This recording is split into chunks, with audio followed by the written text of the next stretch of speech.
Hello, everyone. I'm Jonathan Chambers. I work on the scripting team. If you just saw the previous talk, I work alongside Ralph on WebGL effort and the IL2CPP effort. I have to say, if you guys leave here on your way out, you can get your Lifetime Geek membership cards, because you just willfully came to like an hour-long code conversion talk. So it doesn't get much geekier than that. Working in Unity, you get to see a lot of people who are great to work with, working on things they're passionate about, so a lot of amazing things happen.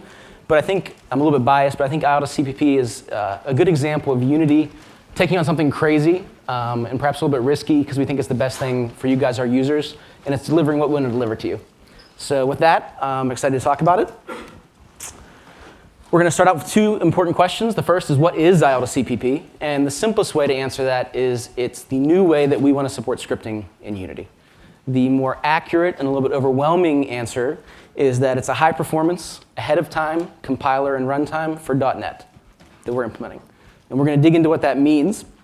As the name sort of implies, we convert IL, which stands for intermediate language, that is the output of your user scripts and assemblies, into C++, which we then compile with the native compilers for the platform you're targeting, and that gives you the final output that you run on the device or machine. The second most important question is, how does this affect you?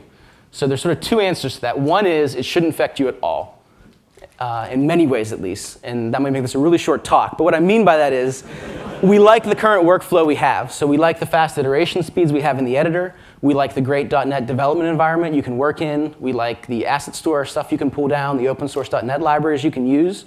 We like the fact that there's multiple intuitive languages you can use in our environment, C#, Unity script. So we didn't want to actually change that. Everything that you like about scripting, we're hoping to preserve. The real place where IL2CPP kicks in is when you actually click that build button towards a specific target. We're hoping to add value for you there in a variety of ways. Before we continue with IL2CPP, I do want to get a little discussion about where we're at with scripting today and how we got there.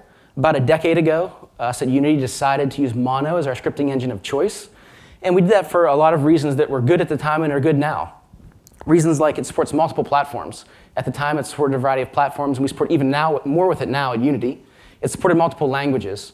The CLR was specifically designed by Microsoft to enable multiple languages and run multiple languages on a single virtual machine. And again, at the time, there was a great developer ecosystem around that. There was a lot of developers targeting .NET, and even now, there's a lot of developers targeting it. You can make use of their libraries or their skill sets. If you're looking for a developer, you can advertise C# or .NET development, and it helps you out. But things changed a little bit since that time we made that decision. And as those things changed, Unity changed as well. We added a large number of platforms. And those platforms are a little bit different than maybe the platforms we were targeting at the time. There's additional restrictions on some of these platforms. They might be more resource constrained, like the CPUs might not quite be as powerful as what we're used to. Or there might be memory constraints, limited amounts of RAM that you can make use of. There might also be execution constraints. So a common one is that it might be restricted to ahead-of-time compilation. A lot of platforms don't allow you to generate or execute code that you're generating on the device itself. So when you target iOS for today, we generate all the code that's going to execute on the device at build time, and then deploy that to the device, as opposed to the standalone where we can deploy assemblies, and then Mono can actually generate the machine code on whatever machine is running it and execute it there. The world didn't stand still either in that time. One good example of that is browsers going plugin-less. Or at least trying to. If you were at the last talk, we talked about how WebGL is the future. And in response to sort of a changing environment and the goals we wanted to have, we revisited how scripting looked, and we thought about what we could do to make it better, and IL2CPP became the answer to a lot of these questions. So let's take a look at a couple areas that IL2CPP is going to address. The first one is performance. And from the very beginning, this was one of our major focuses of IL2CPP. What we knew was that Mono gave us pretty good performance, especially compared to other scripting runtimes or environments. But what we realized was we weren't getting the maximal performance we could on the devices. And what we realized was that there's a lot of effort, man-years, months, or decades, already gone into the C and C++ compilers that are available on practically every platform. And we wanted to leverage that to get the maximum performance on these systems. Another way IL2CPP is going to give you better performance is the fact that it is an ahead-of-time compilation process. So there's some restrictions that causes, we'll see later. But one of the things it does is at build time, you're free to take extra time to do additional optimization passes on the code to produce the best possible code that's going to run on the device. Whereas if you're using something like a JIT, a just-in-time compiler on the device, you're constrained to trying to optimize the code, but also realizing the user's interacting with it, so you need to finish up your compilation process, return, and execute that code, rather than producing the most optimal code. And finally, with IL2CPP being developed in-house at Unity, we can take our Unity knowledge and add some custom flavor to our .NET implementation that we're doing that makes use of the Unity-specific knowledge we have. There's some optimizations we can do, some tricks we can do to further integrate the Unity engine with the .NET development environment we're creating and give you the best possible performance. Another thing we need to address, we're well aware of, is that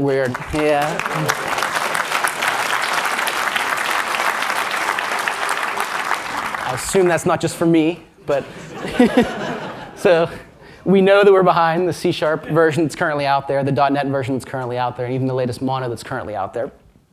We're not trying to not upgrade. We have had multiple upgrade efforts in the past. I personally have taken part in 2 of them at this point.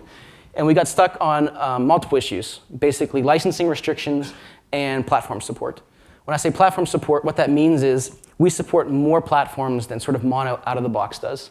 And that may mean we have to do additional work to get a later version of Mono working on that platform, or it may mean that future work has happened in Mono, like new features, optimizations, and they weren't ported to an existing platform. So that platform may run, but it may be lacking a lot of features that people would like to have.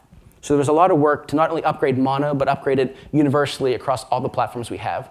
And that was important to us. We didn't want to sort of have some platforms work better than others, especially going forward.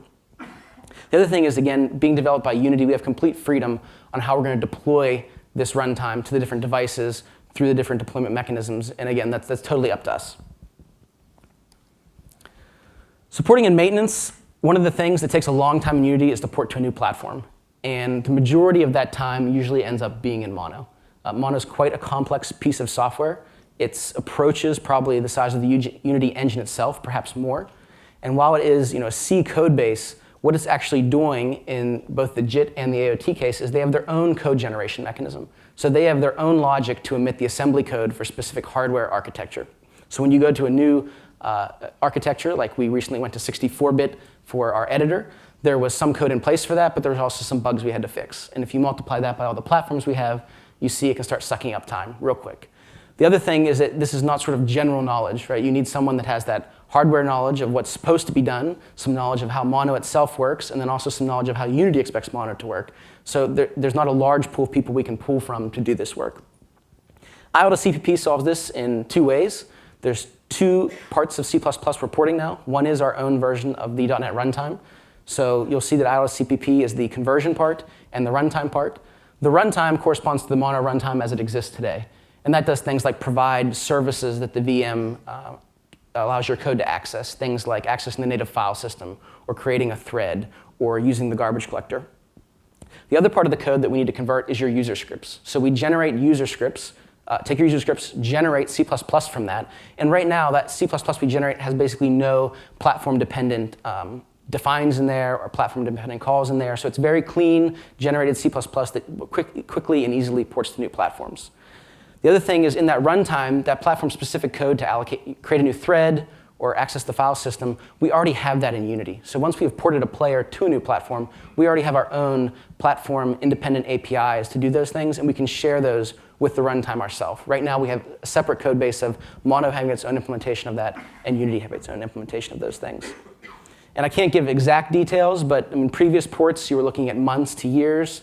And so right now, IL2CPP is kind of an exciting thing inside the company. So certain platform owners grab the code, they get some instructions from us, and they're getting stuff up and running in a matter of days. Another area that's a sore spot is garbage collection. We don't have a whole lot to say about this right now. IL2CPP is moving forward. Right now, we're using the same BOEM garbage collector that our version of Mono uses. It is, however, a newer version. The one in our Mono that we ship is about 8 years old. We're shipping the most recent version, the BOEM garbage collector, so you're getting 8 years of bug fixes and some optimizations. We are seeing some better performance out of that. The other thing we're doing is architecting IL2CPP to allow different garbage collectors to be plugged in. So we have ongoing investigations with different options of what we can do for garbage collection.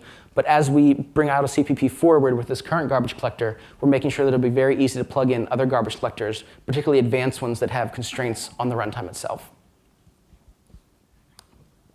And finally, IL2CPP is allowing us to address WebGL. So WebGL was one of the other motivators for this. We were looking at two problems originally. One was, how do we get a newer version of .NET or Mono running for our users? And the other was, how are we going to do WebGL? And these things sort of came together. And IL2CPP provides the scripting solution for WebGL, obviously, and then it also provides a scripting solution for us on many other platforms. I do want to point out that we have an early access preview of WebGL at 5.0, and 5.0 just entered closed beta.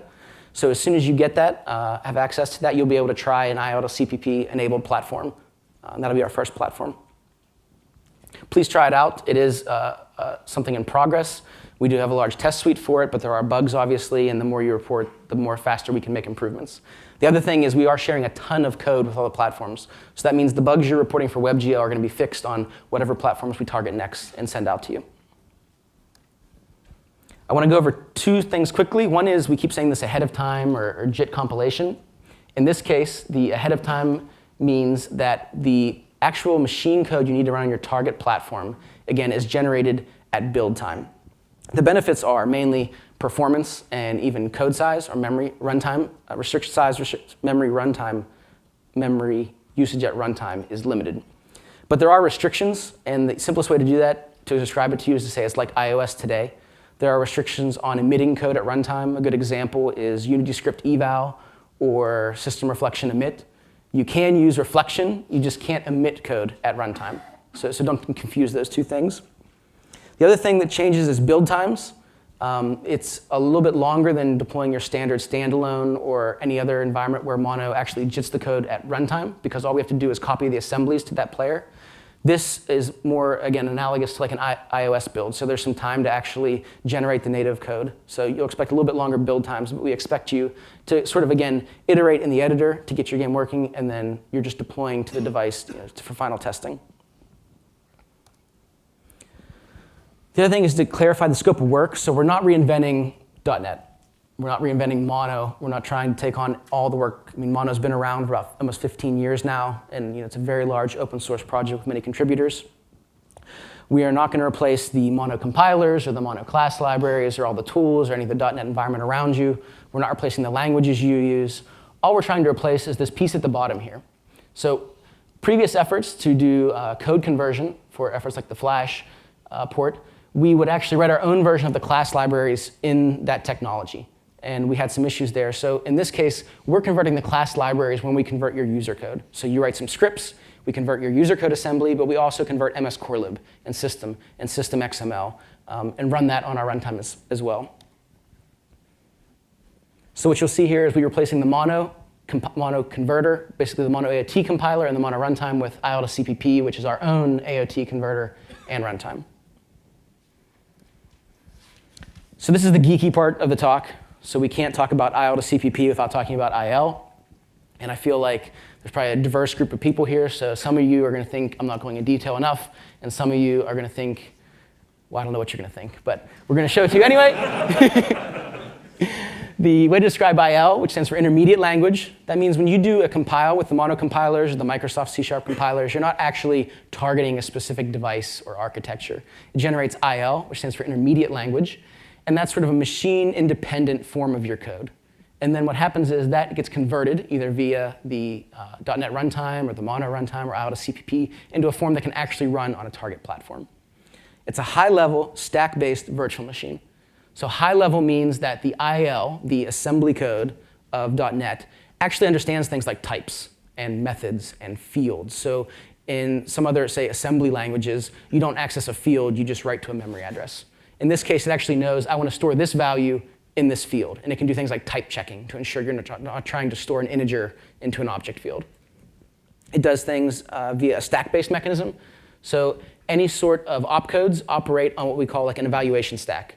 So for example, if you want to do a method call, you would push the first parameter onto this evaluation stack, and then the second parameter, you would call the method. And in the method, it would actually pop those values off to retrieve the parameters and then do what it needed to do with them.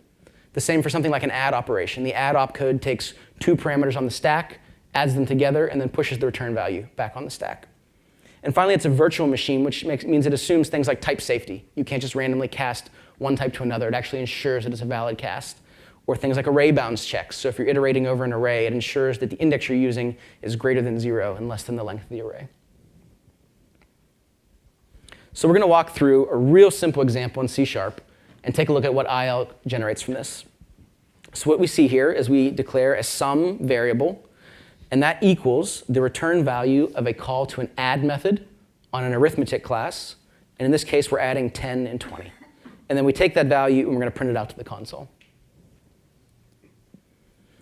The add method is going to be in a helper library in an arithmetic class, and it's going to have two methods: add, which takes two integers and returns the integer sum, and sub, which takes two integers and returns the integer difference.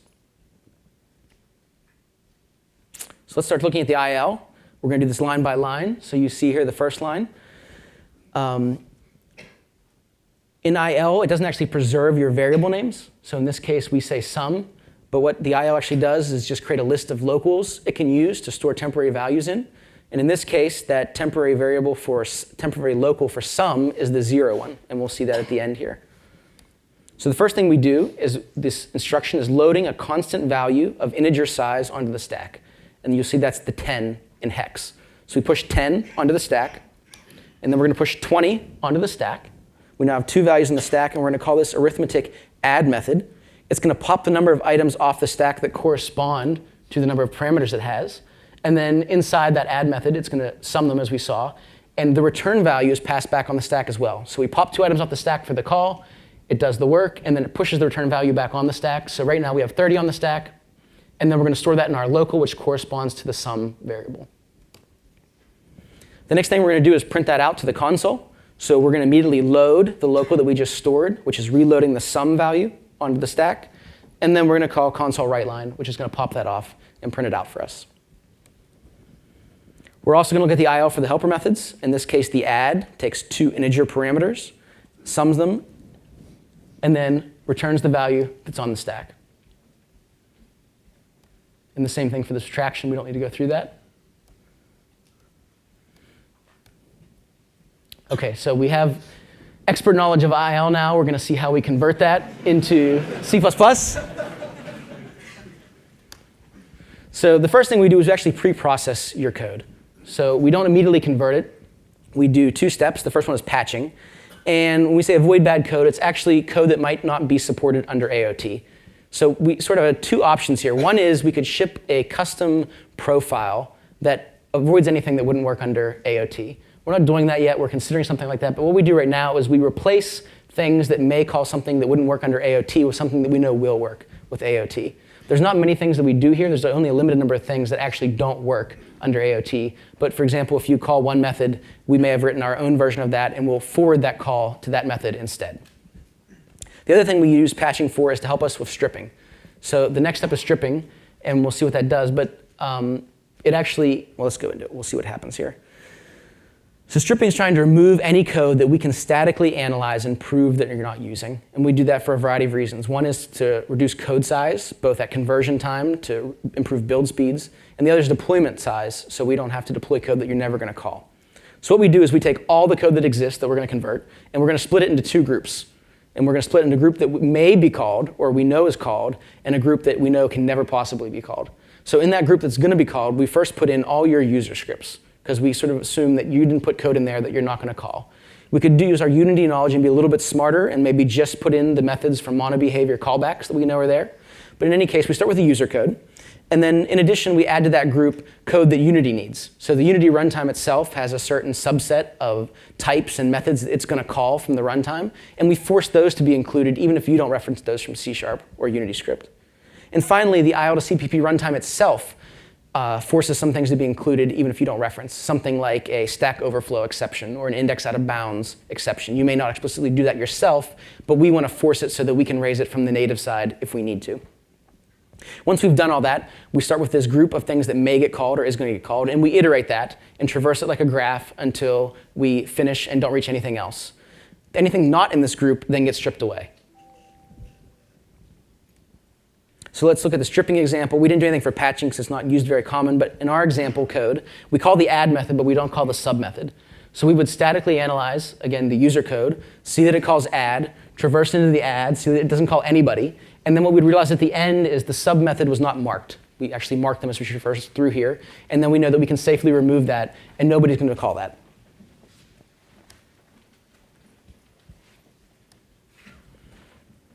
So we actually convert the methods at this point. After we've done all our IL preprocessing, we actually start to actually do the actual conversion from IL to C++. And let's take a look at what we do with the add method. So if you remember, here's our add method. And here's what the generated C++ looks like.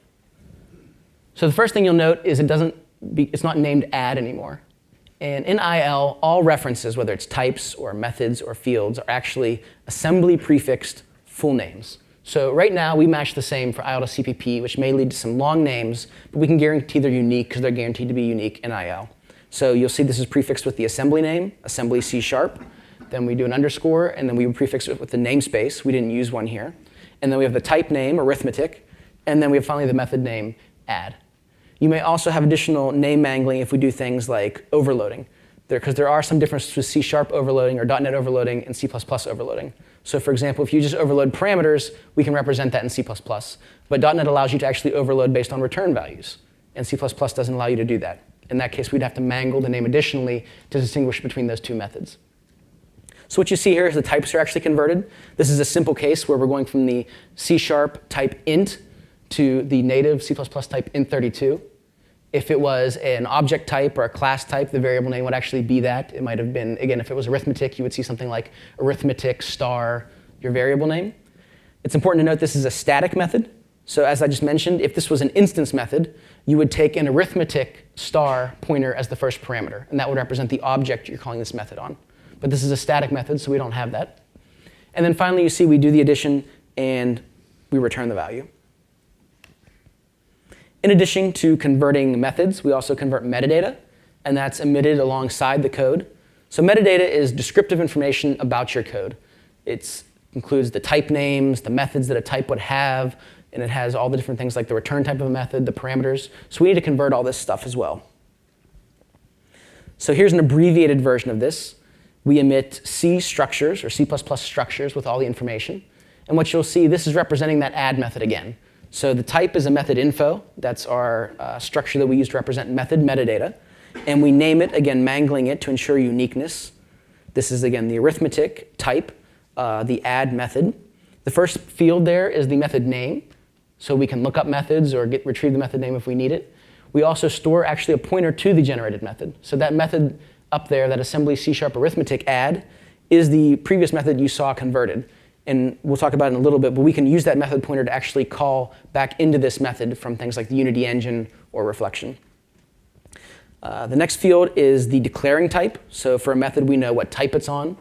There's a lot of stuff I left out. It can tell you, for example, the parameter types, the return types, the number of parameters. You'll see a slot indicator here. We use that for virtual methods. That allows us to quickly invoke virtual methods on different types. One of the interesting things that we didn't necessarily try to do, but this allows us to do, is we don't have to ship actual assemblies on the deployment platforms. So even when we do Mono AOT today, it does all the code conversion, but then they still ship the assemblies because they need it to extract the metadata information. We actually convert all the metadata we need to C or C++, and then we don't actually ship the assemblies. So for WebGL today, when you do a build, your assemblies are not deployed as part of that. And one of the things people ask about is obviously code obfuscation. So in this case, you'll be able to do your build, not ship your assemblies, and it'd be much more harder for someone to decompile and figure out what your code looked like if that's something you want to protect. So now do we need this metadata? As I mentioned, we need it for things from Unity, like callbacks. So your mono behavior callbacks, we need to invoke that from C++, and we need a way to look up a certain method, get the method pointer to it, and actually call that from C++, and it calls another C++ function pointer that we stored, and it then calls into your user code. We also need it for things like serialization. We need to know what field types you have and the number of fields so that we can use that as part of our serialization system to store your data. Reflection uses it. So if in your code you use something like type of or object get type, you can then enumerate the methods it has, the properties, the fields. So after we took this dive into IL, I want to talk about two more parts of conversion, two specific areas that are sort of questioned by everybody as soon as we say we're doing this. One is generics. And in general, the short answer is it just works. So from the very beginning, we sort of thought about how we're going to support generics. Our initial attempt actually used templates. And we made a lot of C++ compilers cry and output 1,000-line errors and stuff like that. And it was actually working, but there was a couple issues. One was we're so focused on performance and size, it was very hard to track where size was going with the templates. There wasn't a lot of diagnostics we could use, and it sort of limited us in our optimizations. The other thing was that the code was sort of complex. So with the generics in IL, you have to treat value types and reference types differently. So you treat an integer and an object differently for certain opcodes. Things like, for example, box. So when you have an integer and you want to store it in an object, that gets boxed. If you have an object and you want to store it in an object, that doesn't need to be boxed. And the actual code needs to be different depending on whether it's a value type or a reference type. So that made us have to use sort of even more advanced template tricks to cause different code to be generated based on the type we were passing it. So it was working, but it didn't look promising for future. What we do now is we actually expand those generics at conversion time. Mono AOT compiler does something similar. So if you have a list of integers and a list of objects, we actually mangle out a list underscore int or list underscore object, and then we emit all the code for both of those types, replacing usage of the template parameter or the generic parameter with the actual type. So anywhere you use t for a list of t, we'll actually substitute in int or object. The other thing we can do is, as I mentioned, some code needs generated differently when it's when it's a value type or a reference type. And since we're emitting this at conversion time, we know whether it's a value type or a reference type and commit different code in those different cases. We can also do some optimizations since we're doing this at conversion time.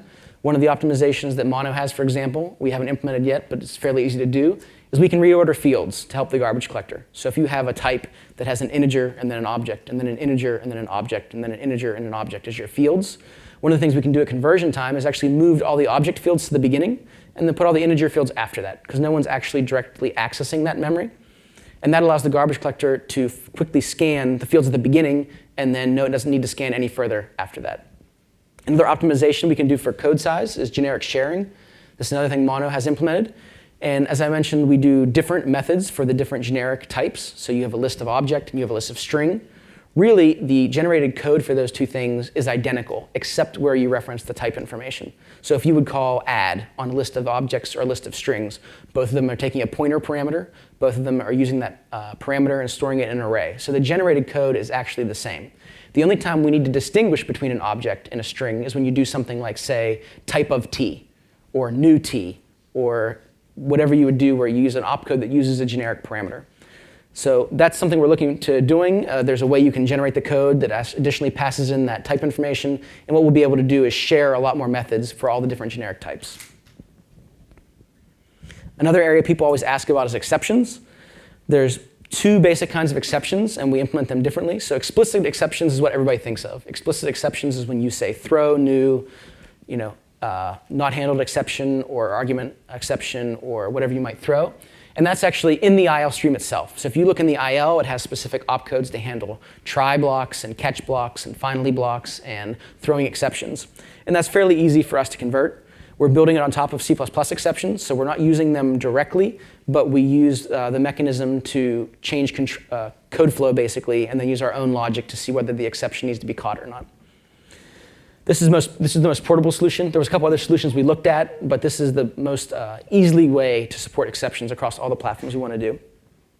The other type of exception is implicit exceptions, and that's something like a null reference exception. So you have your code going along, you declare an object, you assign it null, and then you call a method on it. And in that case, there's not something in the IL that says throw null reference exception. The way Mono handles this is that it actually registers operating system specific handlers, and it lets the code actually crash. So it assigns null to that value, your code actually executes, hits the null, and it handles this operating system specific signal handler or exception handler. And then they can look up where in the generated code they were, and they can jump back to handle that. With IL2CPP, portability is a very important focus for us. So right now, we're handling null reference exceptions explicitly in the code. So what that means is maybe the first time you reference a certain variable, we know that we need to check that for null.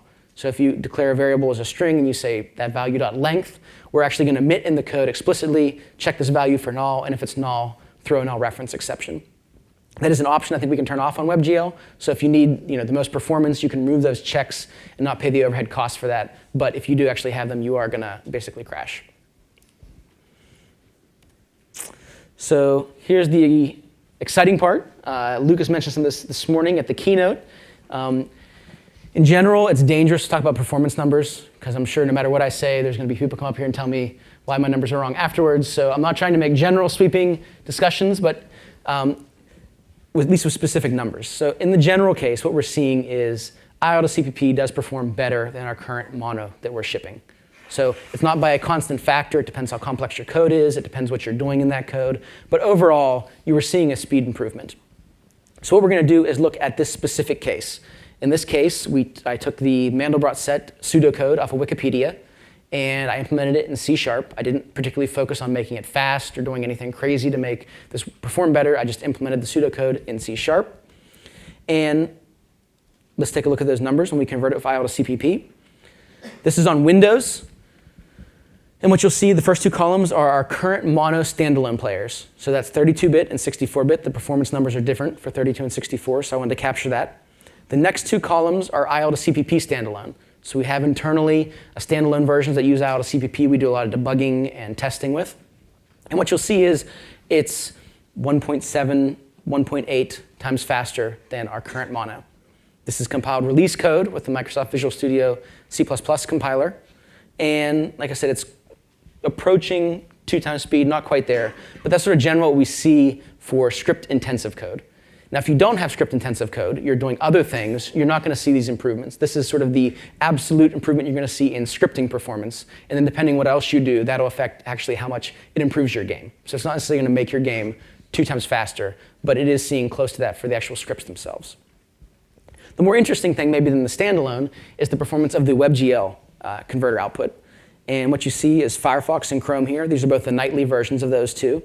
And what you see is both of them actually are faster than our current standalone monos that we ship.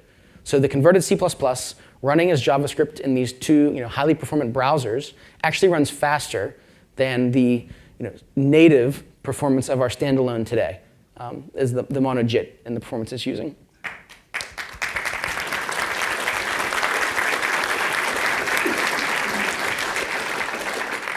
And if you were at the last talk, you heard Ralph mention that Firefox is shipping with something they call asm.js, which is a subset of JavaScript. And that's actually what we target as our output from our code conversion for WebGL. And that you'll see on these benchmarks, Firefox does perform particularly well for that targeted subset. Can I ask a very quick question? Sure. Do you have numbers for your plugin running in those browsers? I don't. Presumably be slower than those first two, right? It should not be slower than those first two. Oh, okay. The standalone should not be any slower than the web plugin. At least for the scripting benchmark, again, the scripting itself. And then here's just the graph to see that. And then we did the numbers on OS X as well. The first two columns, again, mono 32 and 64-bit, standalone, currently on OS X. In this case, you see we're actually over 2 times faster. So we have to be careful what we infer here. It doesn't necessarily mean that the Clang OS X compiler is better than the Microsoft compiler. It may also mean that mono runs slower on OS X out of the box today. So all we can see here is that the difference between our mono standalone and the IL2CPP compiled standalone is over a factor of 2x faster today. You also see our Firefox, Chrome, and Safari numbers for the WebGL output. And then the exciting numbers at the end, which just sort of excites everybody at Unity, which is we're within a few percentage points of actual hand-coded C++. So I took the same Mandelbrot demo. I wrote it in hand-coded C++ the way you would.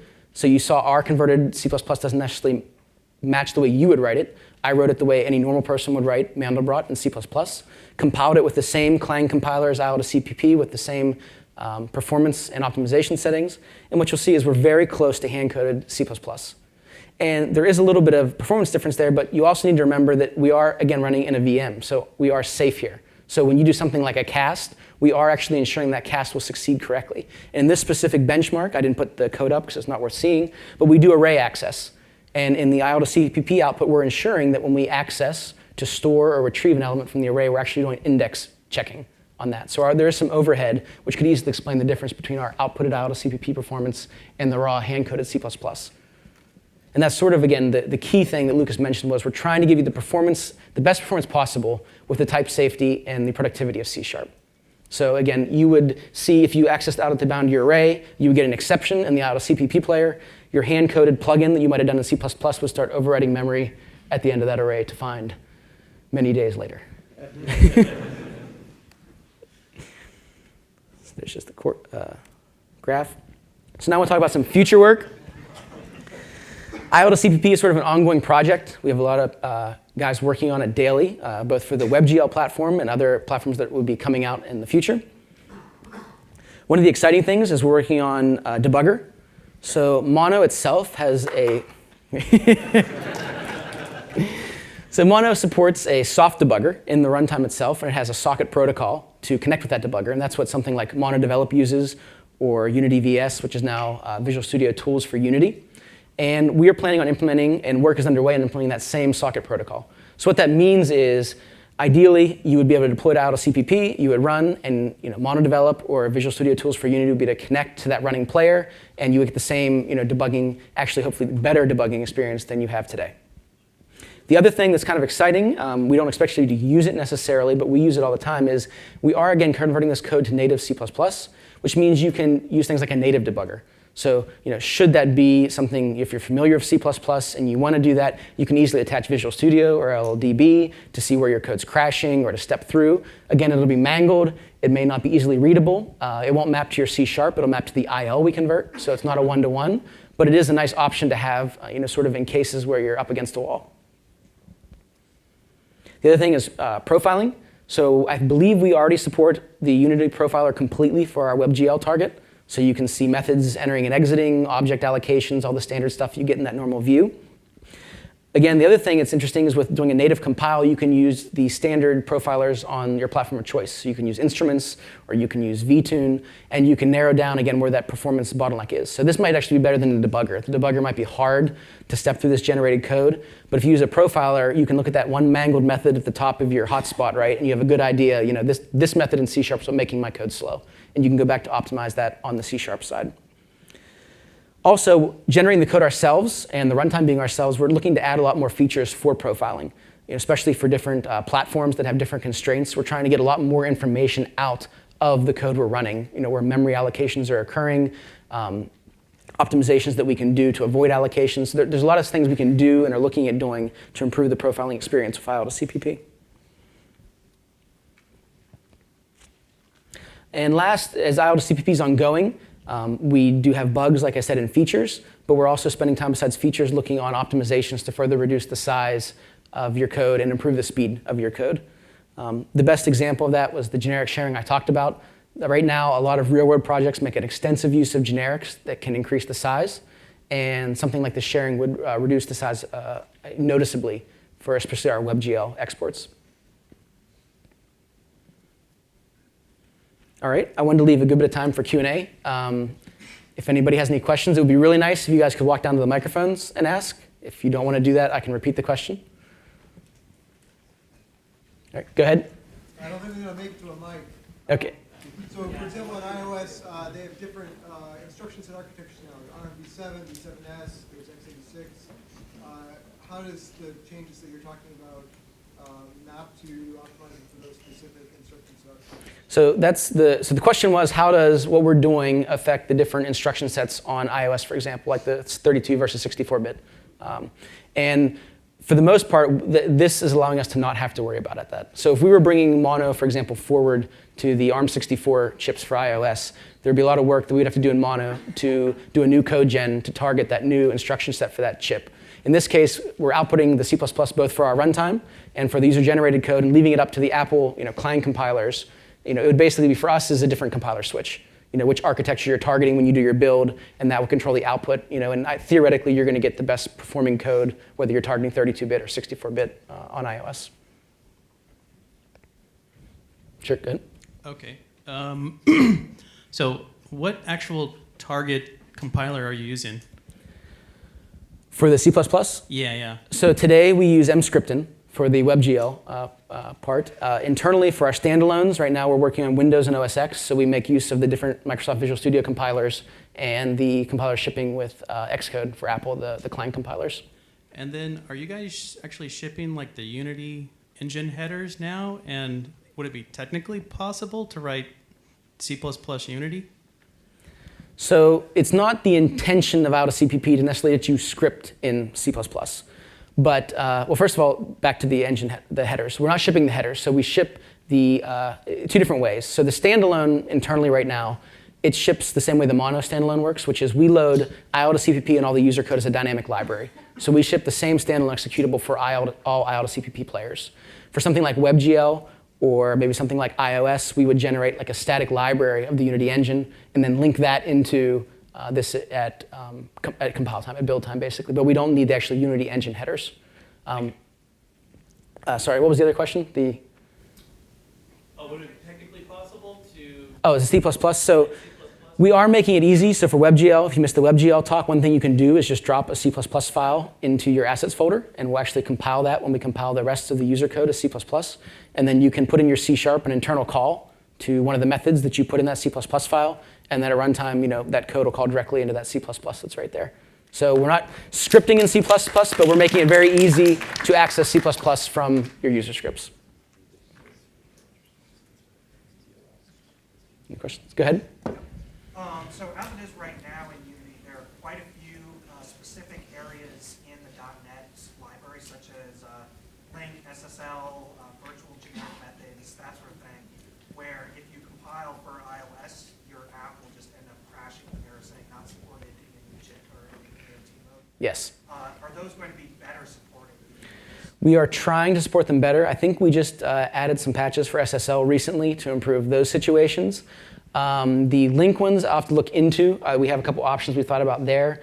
The things like virtual generic methods are actually the hardest case because there's sort of no static. So it's not just generics, it's actually virtual generic methods. And there's no sort of static analysis we can do to determine which versions of those virtual generic methods we need to generate. So I think we could potentially generate a certain number of permutations and try to capture them all, maybe give you options to specify that, but there's no sort of easy way for us to fix all those issues there. The SSL patch is in 4.5.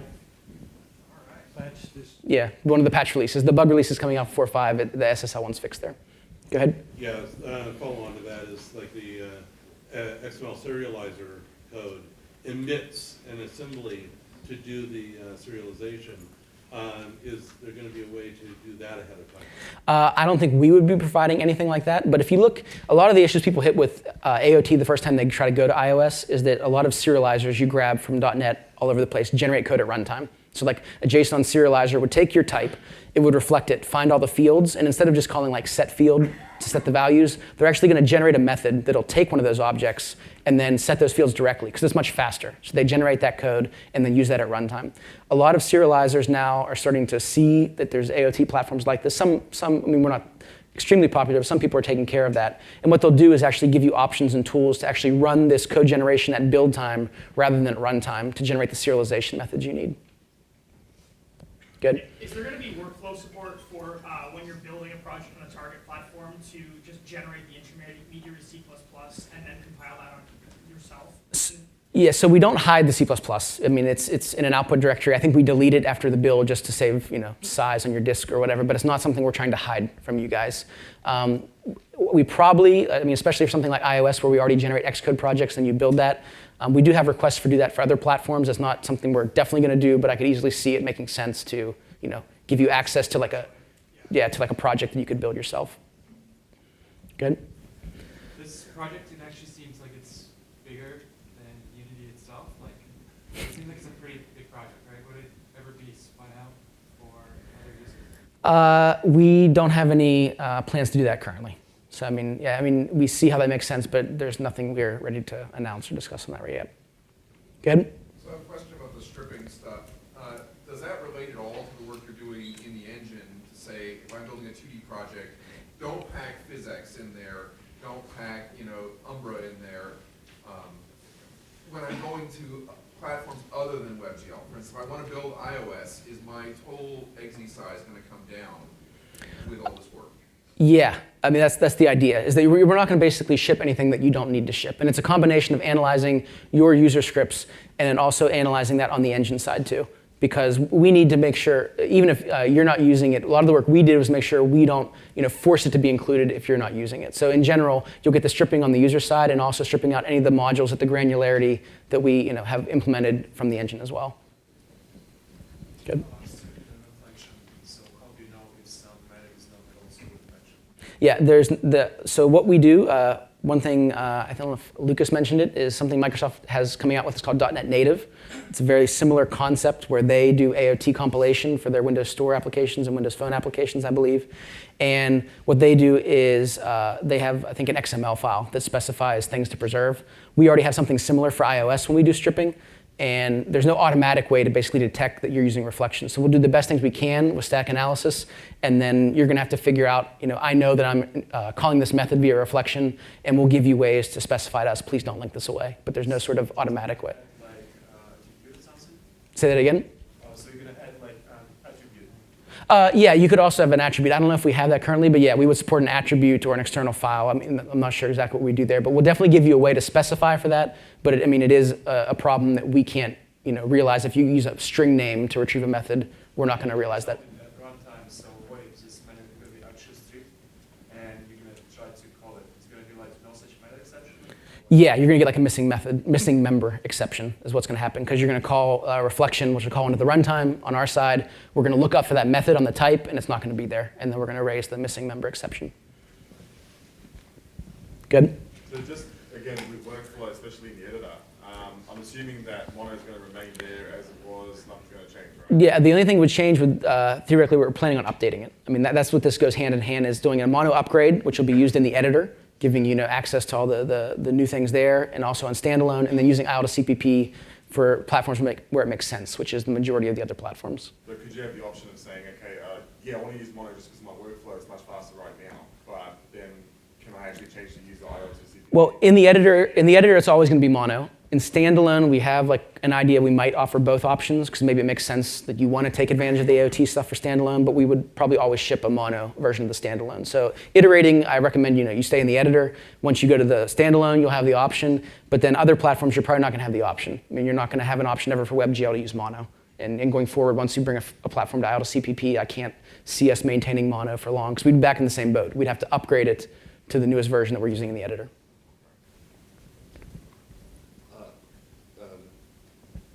Not a question, but I just want to say I'd express a support for on the standalone platforms to have the IL2CPP option just for the C++ scripts hijacking, like you mentioned earlier. Okay. So. Note taken. All right, go ahead. What's the relationship between the GC and compiled C++?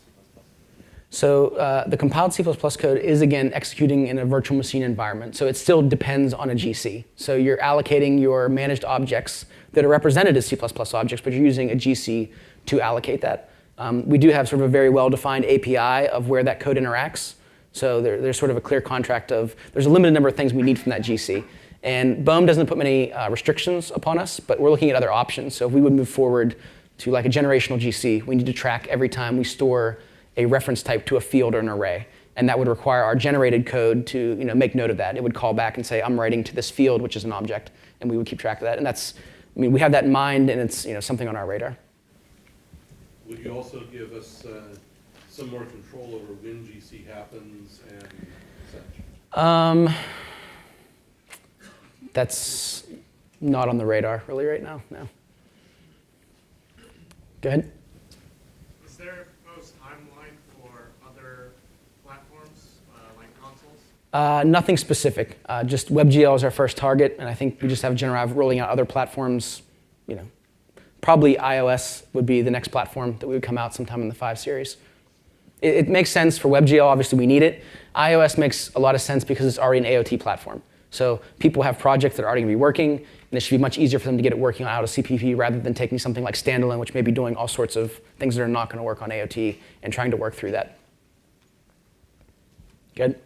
Currently, you can drop in assembly, you compile with the Microsoft C# compiler into the assets folder. Is that still going to be? Still going to work. So that's one of the things we talked about at the very beginning. Not the beginning, but when we were talking about what we were going to do, one of the things we talked about was actually, converting. You can convert like C# itself, right? But we're actually doing it at the IL level. So that allows you to do things. You can build it from anything. You can build from the Microsoft compilers. You can build the Uniscript compiler. Anything that gets down to the IL level, we're able to convert. So it doesn't matter where they came from. We may have bugs because maybe the Microsoft compiler emits something slightly different than we're used to.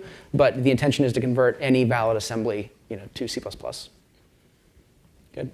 So if you're converting at the IL level, does that mean you'll also be able to support other IL targeting languages like Iron Python and Iron? I can't promise that we're going to do something like that. I mean, it probably would never be something we would support potentially. But I mean, if you have valid IL, I mean, it should theoretically convert. Something like those platforms are a little bit different because they also depend like on the DLR, which does a lot of code generation at runtime. So I mean, if it's a language that doesn't have a lot of support behind it, it would probably work. But I mean, it's not something we're going to do. I mean, potentially VB.NET would work because that's fairly straightforward, but we're not going to support that as a encouraged scripting language.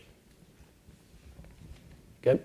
One of the big things that you can get out of converting to C++ is inlining your simple functions, but that seems to be at odds with the excellent exception system in .NET. Are you guys going to be allowing the functions to be inline, or do you have some magic that you're working on? No, we're not preventing this, the C++ compiler from inlining anything. I mean, again, for things like explicit exceptions, it's an actual instruction that we throw from the C++ code. So there's nothing stopping the C++ compiler from inlining a function that does that.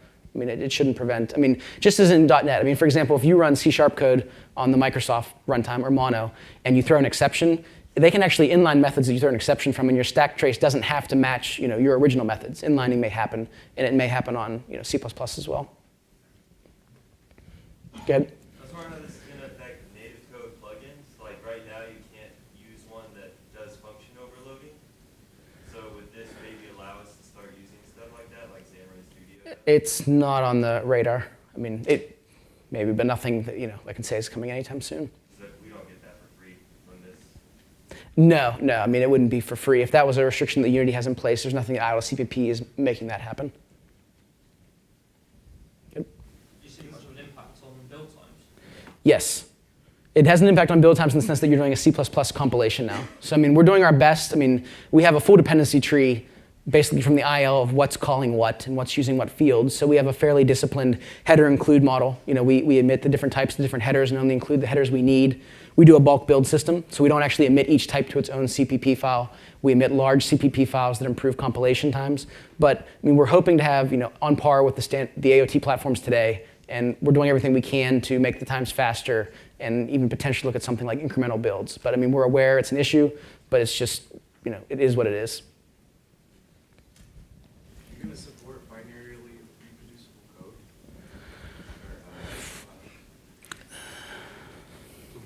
No, probably not.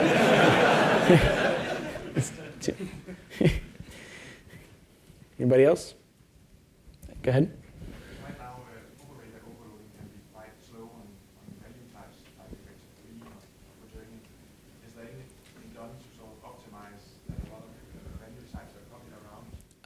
No, we're not explicitly doing anything to do something like that. So if the IL actually makes a copy in the instruction or something, we're not avoiding that. But I will say that the C++ compilers are itself doing a lot to avoid unnecessary copies, or it performs a lot better. I mean, so the operator overloading I know is slower than say accessing the values directly or something, and it seems to perform much better on the C++ side than in the mono JIT.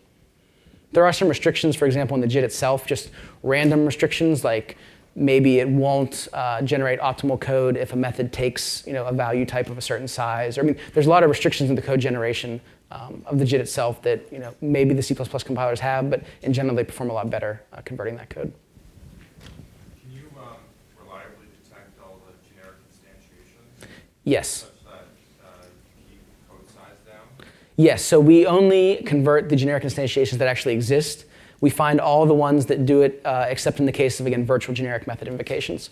But anything that's not like a virtual generic method invocation or a generic method invocation on an interface, which is the same thing, in those cases we find all the generic instances. And actually with the, so in the non-templated case, since we're actually expanding everything now, you actually get a compiler error. It's pretty obvious if we don't find it, because some code's going to use it and we didn't emit a header for it, and you sort of instantly, we fix those bugs pretty quick, because it's obvious at build time.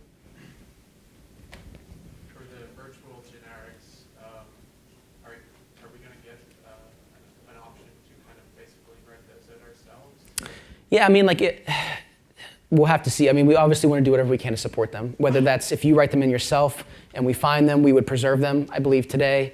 Also with the generic sharing, I believe, at least for certain types, like for reference types on a certain object type, if we generate any version of that reference type method, we'd be able to share it with the other types as well. So, I mean, we're working towards that. It's going to be a limitation in some form and extent, but we'll do whatever we can to alleviate it. Yes, you said WebGL and then iOS. When will we be able to use this for native Windows and Mac builds? What? Yeah, just to clarify, roadmap, the plan we have today is we're starting with WebGL. We really don't have any timeline for anything else. And the reason for that is that we want this to be rock solid before we start replacing existing platforms. When we still do this for WebGL, we're basically doing a platform that we otherwise couldn't have done. So we're pushing this out there. We would really want to encourage you to use WebGL, even if it's just trying to see if your project works or not. You're going to hit things that are on the platform, but you're also going to hit things in IL2CPP that we really want to fix. And we're going to try and use patch releases and at least trying to do rapid release schedules so that we fix that as quickly as possible. The quicker we get to that point, the quicker we get to the next platform. We're not doing any promises here, but the next platform would probably be iOS, would probably be one of the consoles, and then the rest starts following.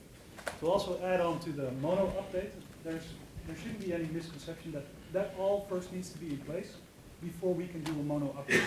We first need to have all the platforms, and this is a little bit of a vague term, that we need over to have them to be able to do that. So that is very much a gated and timed release we're doing for this, for which honestly, with right now being as exploratory with WebGL, we've seen some content, we've demoed some content. We don't know yet when we're ready with that. We don't know yet if we are perfect or if we're good or if it's really bad, although we get really complex stuff to compile today. So we're using WebGL as a leverage for us to be able to make this rock solid. And maybe if I can steal a little bit more. Good. The other part of the question for like C++ scripting, I want to make sure that nobody misinterprets this. It's calling into C++. You're not going to be able to create a scripting object by yourself. As you can see from the mangling, creating your own type means that you have to actually create a type that is GC. So we actually have to put that into GC. So it's not like you're going to get C++ scripting. You're going to get something very similar to what we have today in our native plugin model, which is, you can make an internal call or a pinvoke into a native piece of native code. The benefit and the reason why we're dropping in C++ files is that we are now allowing the compiler to actually optimize that. And we can actually already do stuff today. And I think a good example is, for example, mathf in the Unity engine classes. Those actually didn't make sense. Like they're actually not doing floating point math at all. But without the CPP, we're looking at those calls. They are normally internal calls. We're replacing them and basically calling C++ math functions instead. And those types of optimizations, the more Unity engine specific optimizations we're doing, but also allowing you to use C++ as a way to calling into it and allowing the compilers to take care of the bridging. But if you're doing marshalling of strings, there's still going to be that overhead.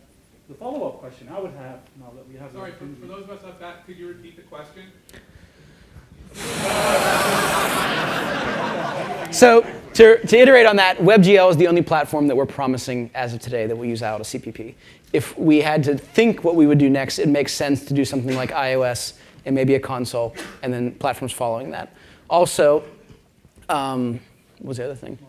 Yeah, the mono upgrade is dependent upon IL2CPP being in place. So IL2CPP allows us to upgrade to upgrade in general, like the editor, which would be fairly possible to upgrade today, but it allows us to keep using that new version of .NET on the other platforms then. IL2CPP delivers that on the other platforms. And then for C++ scripting, it's just to iterate. You can't write a mono behavior in C++. All we're doing is allowing you to do the same thing you do with native plugins today. It's just instead of dropping a precompiled binary in your folder, you could drop some C++ files in there that we would compile for you as we compile the other code. It might make it easier to build, for a couple different targets rather than dropping in a bunch of DLLs you built yourself. So the follow-up question to that was, why would you... there's a microphone right there. Come on, Ralph. So the question I would have, and we hear this a lot, and we saw this also in the responses to the blog post that me and John wrote, is, what do you mean when you want C++ scripting? What are you trying to achieve? If we look at the stats that we're showing today, this is not going to be representative for everything, and John did a very good kind of like explanation on that, so I'm not going to repeat it, but the performance you're going to get and the safety you're going to get, C++ performance at C# with C# safety should, actually give you what you want, if I understand that the only point is I want to have C++ performance. But is there another point that we're missing here that you can't do? Yes. So, for example, my studio works on simulators, and we have a number of libraries for our standalone simulators that we can use with standalone Unity because we can include the DLL.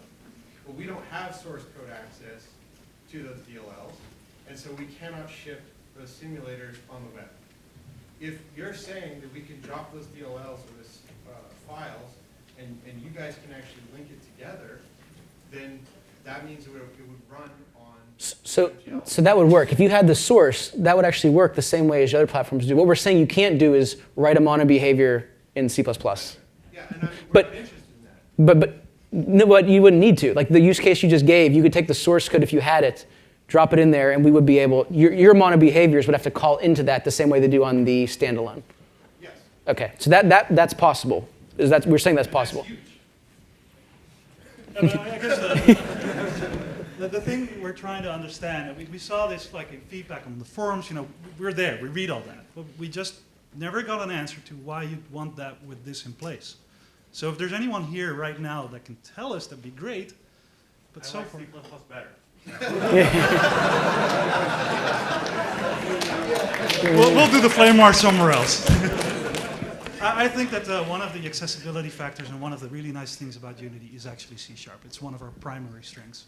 The fact that you can rapidly integrate, the fact that you're not shooting yourself in the foot with C++ all the time, that it has low level of entry, that it allows us to, for example, have things like Playmaker around. I think that you shouldn't underestimate the strength of us having a .NET runtime. Right. So I think we're out of time. So it does give us access to a lot of open source material, for instance, that we wouldn't otherwise have access to.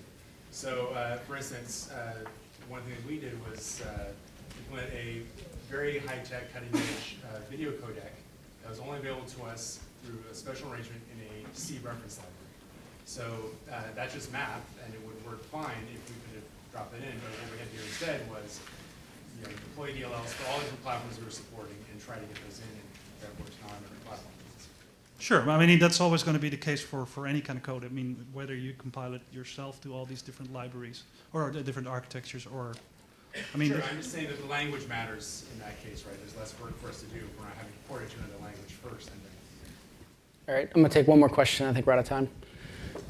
Yeah, it's an answer to the question, I suppose, which is, C++ allows us to optimize further than, the naive C++ implementation. Yeah, I mean, yeah, I mean, like, again, our point is you can very easily call into C++ from a mono behavior. I mean, the complexity and burden that I can imagine that we would incur from allowing you to do something like write a mono behavior in C++ just far outweighs any benefit beyond our current capabilities. Real quick, just to let you guys know, we are out of time. We're at the hands-on lab. 2 or 3 of us work on IL2CPP. Please stop over. And thank you very much.